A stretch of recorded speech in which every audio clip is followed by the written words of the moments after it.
In the hushed, remote village, nestled deep within the Joseon countryside, life flowed at the sluggish pace of the river that snaked through its heart. Here, the rigid hierarchy of society was as immutable as the mountains that loomed over the thatched roofs. At the apex of this societal pyramid stood Landlord Lee, a man whose wealth was only surpassed by his vanity and lechery. Below him, the tenant farmers toiled, their lives a tapestry of sweat and hardship. Among them was Deokso, a young man orphaned at a tender age, his existence marked by poverty and a naivete that bordered on foolishness. Deokso's physique, however, was a stark contrast to his simple mind. Years of laboring in the fields had sculpted his body into a specimen of raw strength, his muscles rippling beneath his sun-bronzed skin. Yet, his face retained a childlike innocence, his eyes wide and guileless. But it was a rumor, a whisper that slithered through the village like the aforementioned river, that truly set Deokso apart. It was said that his manhood was of extraordinary proportions, a legend whispered in hushed tones among the women and met with envious jests by the men. The Lee household was a microcosm of the Joseon social order. Landlord Lee, a corpulent man with a penchant for self-indulgence, had recently taken a second wife, the young and alluring Yeonhwa. Her beauty was like a lotus flower, delicate yet intoxicating, and it had ensnared the aging landlord completely. His first wife, Lady Kim, a woman of once remarkable beauty now fading with age, was relegated to the shadows, her heart consumed by a bitter jealousy. She retained a certain sharp elegance, the lines on her face etched with a mixture of resentment and suppressed desire. Lady Kim ruled the household with an iron fist, her sharp tongue and keen eyes missing nothing. The servants, including the cunning Maywool, scurried to fulfill her every whim, aware of the precariousness of their positions. Maywool, a sprightly young woman with eyes that sparkled with mischief, was Lady Kim's confidant, privy to the secrets and simmering tensions that festered within the walls of the grand house. One sweltering afternoon, as the sun beat down mercilessly on the rice paddies, Deokso was struggling to maneuver a heavy plow through the thick mud. His muscles strained, sweat pouring down his face, blurring his vision. With a groan of frustration, he heaved on the plow, and a sickening crack echoed through the air. The wooden handle had snapped, leaving Deokso staring dumbly at the broken pieces. The overseer, a cruel man with a whip always at the ready, descended upon Deokso, his face contorted in rage. "You clumsy oaf," he roared. "Do you know how much that plow costs? You'll work for a month to pay for this." Deokso, trembling, could only stammer, I didn't mean to, sir. It just broke." The overseer raised his whip, but before he could strike, a voice cut through the air. "Enough." It was Lady Kim. She had been observing the scene from the shade of a nearby pavilion, her expression unreadable. She approached Deokso, her eyes lingering on his powerful physique, now glistening with sweat. The rumors about his manhood, whispered among the servants, suddenly seemed more plausible. A flicker of something akin to calculation sparked in her eyes. "Let him be," she said to the overseer, her voice surprisingly calm. "He's just a clumsy fool. Take him to the shed and have him mend it, and make sure he doesn't eat until it's fixed." The overseer, surprised by this leniency, bowed and dragged Deokso away. Lady Kim watched them go, a subtle smile playing on her lips. The seed of an idea had been planted, an idea that promised both revenge and a satisfaction she had long been denied. As evening descended, casting long shadows across the courtyard, Deokso sat hunched in the dimly lit shed, his stomach growling with hunger. He had managed to repair the plow, albeit crudely, but the overseer had deemed it unsatisfactory and left him to his misery. He felt a familiar sense of shame and inadequacy wash over him. He was always messing things up, always the clumsy oaf. A soft cough startled him. He looked up to see Lady Kim standing in the doorway, a small oil lamp casting a flickering glow on her face. Her expression was softer than he had ever seen it, almost kind. "Deok, so," she said, her voice surprisingly gentle. "Are you still hungry?" Deokso, surprised by her presence, could only nod dumbly. "I heard about the plow," she continued. "The overseer is a harsh man, but I also heard other things." She paused, her gaze lingering on his lower body. "Rumors about you." Deokso felt a flush creep up his neck. He knew what rumors she meant. He had always been embarrassed by them, wishing he could just disappear. Lady Kim stepped closer, her voice dropping to a conspiratorial whisper. "They say you are exceptionally well endowed." Deok, So's eyes widened. He had never heard a woman, especially not a noble woman, speak so directly about such things. He stammered, I don't know what you mean, my lady." Lady Kim smiled, a sly, knowing smile. "Don't be coy, Deok-so. I'm a woman of the world, and I have needs.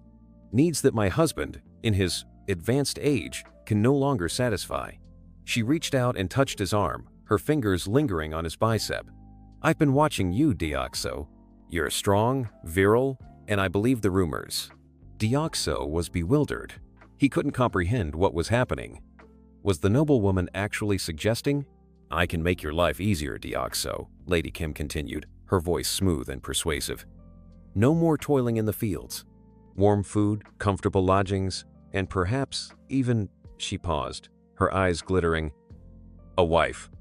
I know a young woman, a distant relative. She's plain but obedient, and she'd be grateful for a husband like you, a husband with your gifts." The thought of a wife, of escaping his lonely existence, was tempting. Deok-so had always longed for companionship, for someone to share his life with. Lady Kim saw the flicker of hope in his eyes. She pressed her advantage. "But first," she said, her voice dropping to a husky whisper, "you must prove yourself to me. You must show me that the rumors are true." She stepped closer, her body almost touching his. "Tonight, Deok. So, come to my chambers after everyone is asleep, and show me what you have." She turned and left, leaving Deok-so in a state of utter confusion and a growing, undeniable arousal. He was terrified, yet also strangely excited. The prospect of a wife, of a better life, warred with his fear and shame. But the lure of Lady Kim's offer, the promise of pleasure and escape, was too strong to resist. Later that night, under the cloak of darkness, Deok-so crept through the silent corridors of the Lee household. His heart pounded in his chest, a mixture of fear and anticipation. He reached Lady Kim's chambers and hesitated, his hand hovering over the door. He could still turn back, he thought. He could still choose the safety of his miserable but familiar life. But the image of Lady Kim's knowing smile, the promise in her eyes, pushed him forward. He pushed open the door and slipped inside. The room was dimly lit by a single oil lamp, casting dancing shadows on the silk-covered walls. Lady Kim was waiting for him, reclining on a pile of cushions, her usual severe attire replaced by a thin, almost transparent robe that revealed the curves of her body. She looked older in the soft light, but there was a predatory gleam in her eyes that made Deok-so's breath catch in his throat. "You came," she said, her voice a husky purr. "I was beginning to think you lacked the courage." Deok-so swallowed hard, unable to speak. He felt like a rabbit caught in a snare, mesmerized by the hunter. Lady Kim rose and glided towards him, her movements fluid and graceful. She stopped, inches away, her perfume, a heady mix of jasmine and musk, filling his nostrils. "Don't be afraid, Deok-so," she murmured, reaching out to touch his cheek. "I'm not going to hurt you. I just want to experience the legend for myself." Her fingers traced the line of his jaw, then moved down to his neck, lingering on the pulse that throbbed there. Deok-so felt his body responding to her touch, his manhood stirring beneath his rough cotton trousers. "Take off your clothes," she commanded softly. Deok-so hesitated for a moment. Then, with trembling hands, he obeyed. He stood before her naked, his muscular physique bathed in the soft lamplight. Lady Kim's eyes raked over him, assessing, appreciating. A slow smile spread across her lips. "The rumors," she whispered, "do not do you justice." She reached out and took his hand, leading him to the cushions. She pulled him down beside her, her touch sending shivers down his spine. What followed was a night of intense, almost brutal passion. Lady Kim, driven by years of pent-up frustration and a desperate hunger, unleashed her desires upon him. Deok-so, initially hesitant and awkward, found himself swept away by her intensity, his own body responding with a primal force he hadn't known he possessed. The experience was both terrifying and exhilarating. He had never known such pleasure, such raw, uninhibited intimacy. But beneath the surface of his arousal, a sense of unease lingered. He was a pawn in her game, a tool for her satisfaction. As dawn approached, Lady Kim lay beside him, sated and purring like a contented cat. Deoxo, exhausted but strangely invigorated, felt a flicker of something akin to pride. He had pleased her. He had proven himself.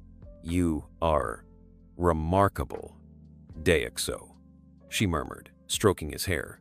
"You will be well rewarded for your services." She kept her promise. Deoxo was moved from the fields to the house, given lighter duties and better food. He was still a servant, but his status had subtly shifted. He was now Lady Kim's secret weapon, her source of pleasure, and perhaps a tool for her revenge. Meanwhile, Maywol, ever observant, had noticed the change in Deoxo's circumstances. She had also noticed the furtive glances between him and Lady Kim, the subtle smiles, the whispered conversations. Her sharp mind pieced together the puzzle, and a mischievous grin spread across her face. She had a secret, a powerful secret, and she knew just how to use it. She would use that secret to get a little something for herself, perhaps a promotion or a new dress. Whatever it was, it would require that Yanhua herself would know the truth. One afternoon, while helping Yanhua with her hair, Maywol casually remarked, "It's strange, isn't it, my lady? How Deoxo has suddenly become so favored by Lady Kim." Yanhua, who had been admiring herself in the mirror, frowned slightly. "What do you mean?" Maywol shrugged, feigning innocence. "Oh, nothing, my lady. Just gossip. They say he's been spending a lot of time in Lady Kim's chambers, late at night." Yanhua's eyes narrowed. She had noticed Deoxo's improved circumstances, but she had attributed it to Lady Kim's unpredictable whims. Now, a seed of suspicion had been planted. "Gossip?" she said, her voice sharp.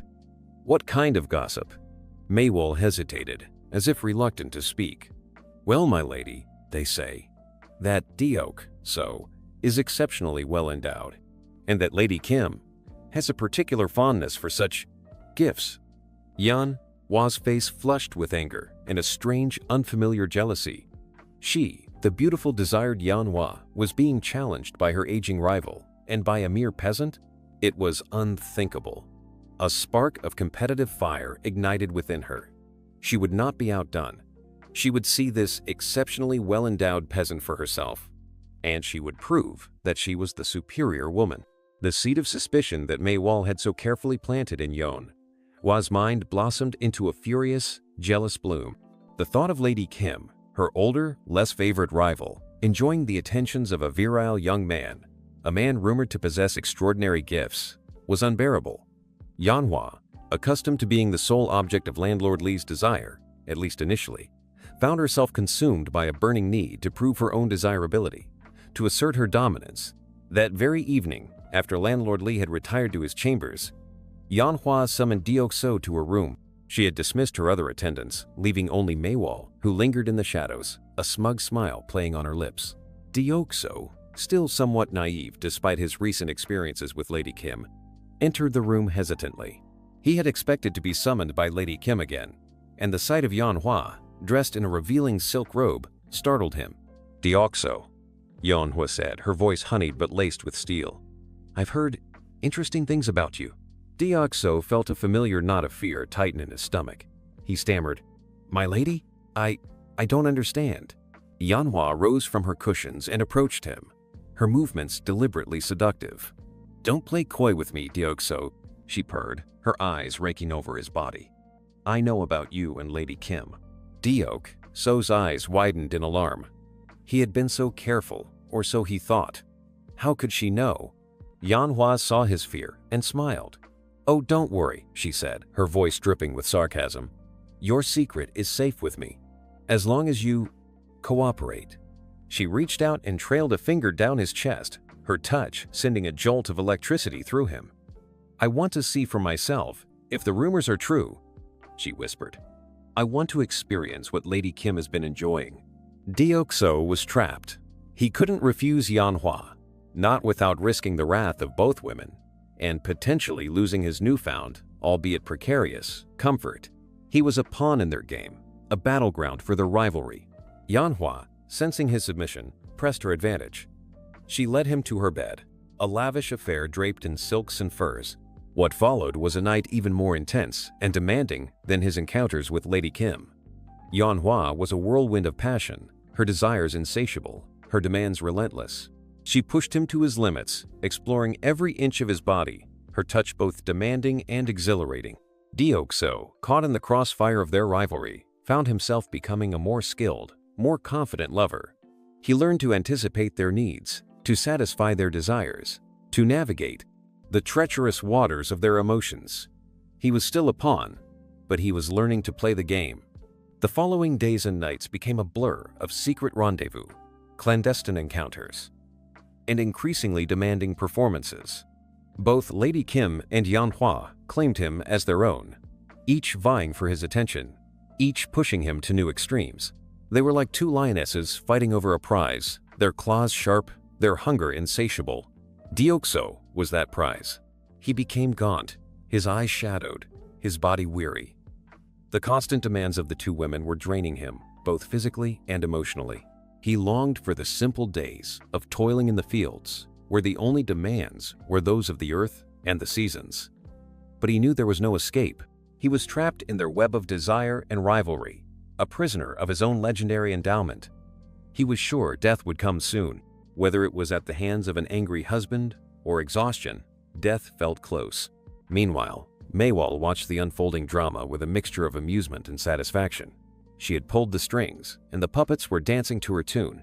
She continued taking advantage of the opportunity she had, making sure she got hers before everything came tumbling down. One day, however, Maywall, fueled by greed and a desire for even greater chaos, decided to escalate the situation.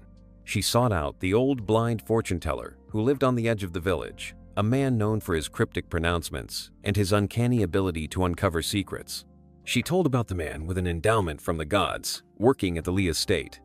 She made no direct mention of the two wives. She didn't have to. The fortune teller, intrigued by Maywall's tale, began to spread rumors of his own. He spoke of a man blessed with extraordinary virility, a man whose touch could bring unimaginable pleasure, a man whose magic staff could cure infertility and bring good fortune. The rumors spread like wildfire through the village, growing more outlandish with each retelling. The whispers and rumors, initially confined to the village, began to reach the ears of those beyond. The tale of Deoxo, the peasant with the magic staff, became a sensation, a whispered legend that drew people from far and wide. Women, desperate for a child or seeking unimaginable pleasure, flocked to the village, hoping for a glimpse of the legendary Deoxo. Men, driven by envy and curiosity, came to gawk and to scoff, but also perhaps to secretly admire. The once quiet village was transformed into a bustling hub of activity. Its narrow streets thronged with people, its marketplace overflowing with good services, catering to the needs of the pilgrims. The local merchants, quick to capitalize on the influx of visitors, thrived, selling charms, potions, and amulets, all promising to enhance virility or fertility, all vaguely connected to the legend of Deoxo. Landlord Lee, initially oblivious to the commotion, became increasingly annoyed by the disruption to his peaceful existence.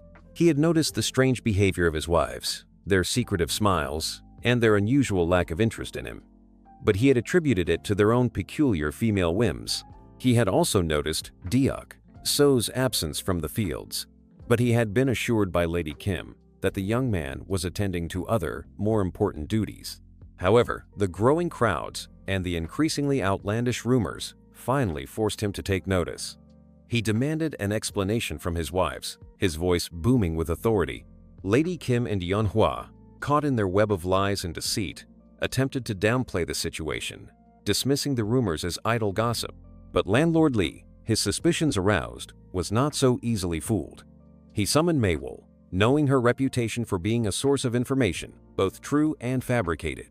Maywall, under pressure from the increasingly irate landlord, and fearing for her own safety, finally revealed the truth, albeit in a carefully crafted manner. She painted a picture of Deoxo as a victim, a simple peasant, seduced by the powerful and manipulative noblewomen.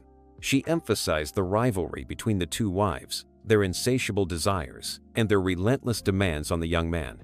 Landlord Lee was enraged. His pride was wounded, his authority challenged, His household turned into a circus of scandal. He stormed off to find Deoxo, his face a mask of fury. Deoxo, meanwhile, was hiding in the hayloft, his body aching, his spirit broken. He had heard the rumors, the whispers, the growing clamor outside. He knew it was only a matter of time before the truth came out, before his life, as he knew it, came crashing down around him. He heard Landlord Li's furious shouts, the sound of doors slamming, the frantic whispers of the servants.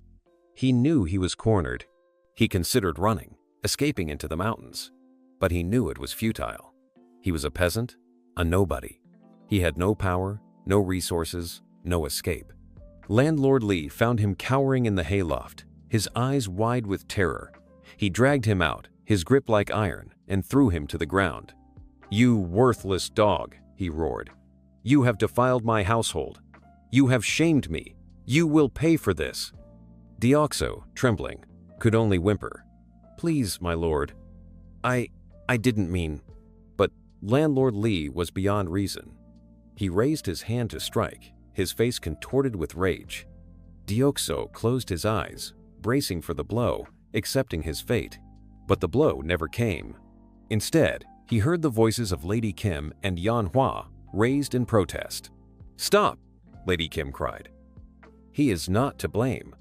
"It was us," Yan Hua added, her voice surprisingly firm. We seduced him." Landlord Li stared at his wives, his anger momentarily replaced by stunned disbelief. He could not comprehend what he was hearing. His wives admitting to such scandalous behavior? The two women, realizing the gravity of the situation and perhaps feeling a flicker of guilt for the torment they had inflicted on Deoxo, confessed everything.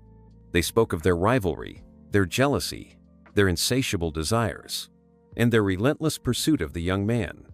They admitted to using him, to manipulating him, to draining him of his vitality. Landlord Li listened in stunned silence, his world crumbling around him. His pride, his authority, his carefully constructed facade of respectability, all lay in ruins. He was a laughingstock, a cuckold, a victim of his own wives' insatiable appetites. The confession, raw and unfiltered, hung in the air, a stark testament to the tangled web of desire, jealousy, and power that had ensnared them all. Landlord Li, a man accustomed to absolute control, found himself utterly powerless, his rage deflated by the sheer audacity of his wife's admission. He looked at Deoxo, no longer seeing a defiant servant, but a broken, exhausted young man, a victim of circumstances far beyond his control. A strange silence descended upon the courtyard, broken only by the distant murmur of the crowd, still clamoring for a glimpse of the legendary Deoxo. The reality of their situation, the public scandal, the irreversible damage to their reputation, began to sink in. Lady Kim, ever the pragmatist, was the first to break the silence. "Husband," she said, her voice surprisingly calm, "we have made a mistake, a grave mistake, but we cannot undo what has been done. We must find a way to manage this situation." Yan Hua, her usual fiery spirit subdued, nodded in agreement. "We cannot let this ruin us all," she added, her voice barely a whisper. Landlord Li, still reeling from the shock, could only stare at them, his mind struggling to grasp the enormity of the situation. He looked at Deoxo, then back at his wives. A flicker of understanding, perhaps even a grudging admiration, passed through his eyes. They were all trapped, bound together by this scandalous secret. "What do you propose?" he asked, his voice hoarse. Lady Kim took a deep breath. "We must contain the damage," she said. "We must silence the rumors, protect Deoxo, and restore some semblance of order to this household." She outlined her plan, a desperate gamble to salvage their reputation and their lives. They would claim that Deoxo was a victim of witchcraft, a poor, innocent peasant ensnared by the evil spells of the old fortune-teller. They would bribe the fortune-teller to confess, to take the blame for spreading the rumors and for manipulating the women. They would then send Deoxo away, far from the village, to a place where he could live in peace and anonymity. Yan Hua, initially reluctant to part with her prize, eventually agreed. She recognized the necessity of the plan, the need to protect themselves from the consequences of their actions. Landlord Li, seeing no other option, reluctantly consented. He knew it was a flimsy charade, a desperate attempt to cover up the truth, but it was the only chance they had. The plan was put into motion. The fortune teller offered a substantial bribe and threatened with dire consequences if he refused, readily confessed to his crimes. He was banished from the village. The rumors were officially declared false, and Deoxo was spirited away under the cover of darkness. The crowds eventually dispersed, the excitement died down, and the village slowly returned to its former quietude. The legend of Deoxo, the peasant with the magic staff, faded into the realm of folklore, a whispered tale told in hushed tones around campfires. Life within the Lee household, however, was forever changed. The rivalry between Lady Kim and Yanhua, though subdued, still simmered beneath the surface. They had reached an uneasy truce, a fragile agreement to share the burden of their secret, and perhaps a grudging respect for each other's strength and resilience. Landlord Lee, humbled and chastened, retreated into himself. His authority diminished, his pride wounded. He no longer looked at his wives with the same possessive desire, but with a mixture of fear and resignation. And Deoxo? He was gone, vanished from their lives as quickly as he had entered. He was given a small sum of money and sent to a distant province where he could start anew, far from the scandal that had nearly destroyed him. He was free, but the scars of his experience, the memories of those intense, terrifying nights, would forever haunt him. He found work as a simple farmer. He lived a quiet, simple life. He never forgot the 2 wives, but he never spoke of them, and he certainly never married. The ordeal he went through destroyed that possibility. The secret of Deoxo became a carefully guarded one, buried deep within the walls of the Lee household, a reminder of the destructive power of desire, jealousy, and the fragility of reputation. The whispers, the rumors had faded, but the truth remained.